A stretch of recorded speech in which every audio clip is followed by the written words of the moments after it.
মাননীয় স্পিকার, কোরআন হাদিসের আয়াত আসলে ঠাট্টা বিদ্রুপের বিষয় না। আপনারা কি আমাদেরকে পিটাবেন নাকি এ ধরনের বোঝাতে যাচ্ছেন?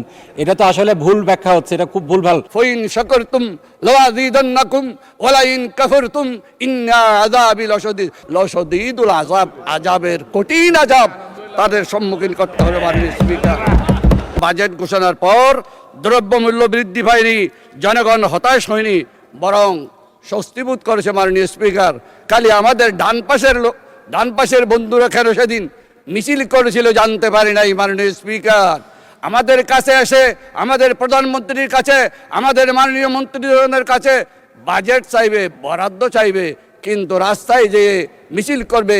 সেই কারণে আমি একটি আল কোরআনের আয়াত বলতে চাই, ফাইন শাকারতুম লাযীদান্নাকুম ওয়া লাইন কাফারতুম ইন্না আযাবি লাশাদীদ। শুকর করতে হবে জীবনের, শুকর করতে হবে বরাদ্দের, শুকর করতে হবে মাননীয় প্রধানমন্ত্রী তারেক রহমানের, শুকর করতে হবে আমাদের মাননীয় মন্ত্রীদের। তারা শুকর করে না কিন্তু অস্বীকার করে, সেই জন্য তাদের উপর লাশাদীদুল আযাব, আযাবের কঠিন আযাব তাদের সম্মুখীন করতে হবে। মাননীয় স্পিকার, আল কোরআনে আরেকটা আয়াত আছে মাননীয় স্পিকার, ওয়া মাকারু ওয়া মাকারাল্লাহ ওয়াল্লাহু খায়রুল মাকিরিন। তোমরা বলেছ, তোমরা বুঝেছ, তোমরাই কৌশলী, আপনারাই কৌশলী, কিন্তু আল্লাহ বলছেন আমি শ্রেষ্ঠ কৌশলী। আর যারা আমার সাথে কৌশল খাটায় তাদের অবস্থা খুবই শোচনীয়। মাননীয় স্পিকার, মাননীয় সদস্য, খুব জরুরি না হলে পয়েন্ট অফ অর্ডারে দাঁড়াবেন না। পয়েন্ট অফ অর্ডার সমসাময়িক চলমান বিষয়ের উপর হতে হবে। এই চলমান বিষয়ের উপর বলুন। ধন্যবাদ মাননীয় স্পিকার। আসলে মাননীয় স্পিকার, কোরআন হাদিসের আয়াত এবং যেই রাসূল ইসলামের বাণীগুলো আছে এগুলো তো আসলে ঠাট্টা বিদ্রুপের বিষয় না। এটা নিয়ে যদি ঠাট্টা বিদ্রুপ করা হয় তাহলে আসলে খুবই দুঃখজনক। এখানে কোরআনের আয়াত কোট করা হয়েছে, লাইন শাকারতুম লাযীদান্নাকুম ওয়া লাইন কাফারতুম ইন্না আযাবি লাশাদীদ। ওনাদের প্রশংসা করলে ওনারা আরও বাড়ায় দিবেন, আর ওনাদের না করলে ওনারকে আমাদেরকে পিটাবেন নাকি এ ধরনের বোঝাতে যাচ্ছেন? এটা তো আসলে ভুল ব্যাখ্যা হচ্ছে, এটা খুব ভুলভাল বিষয়।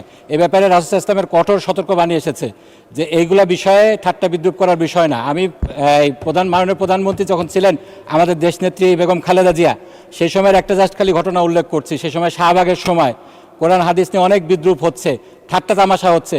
সে সময় একটা চিঠি লেখা হয়েছিল, সেই চিঠিটা নিয়ে যখন আমরা গেলাম তিনি বললেন কোরআনের একটা আয়াত, সূরা তওবার একটা আয়াত তোমরা যোগ করতে পারো না? কুল আবিল্লাহি ওয়া বিআয়াতিহি ওয়া বিরাসূলিহি ইস্তাহজিউন।